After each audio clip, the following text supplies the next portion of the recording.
BRS के senior रहनुमा और तेलंगाना के साबिका वज़ीर टी हरीश राव ने रियासत में गुरुकुल स्कूल की ज़बूहाली पर शदीद तनकीद की है।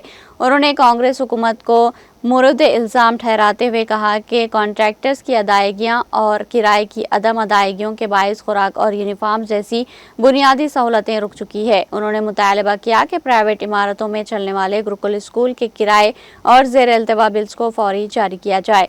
हरीश राव ने कहा कि बीआरएस दौरे हुकूमत में गुरुकुल स्कूल पूरे मुल्क के लिए मिसाली बन गए थे, लेकिन कांग्रेस के इख्तिदार में आने के बाद से वो बदतरीन हालत में है।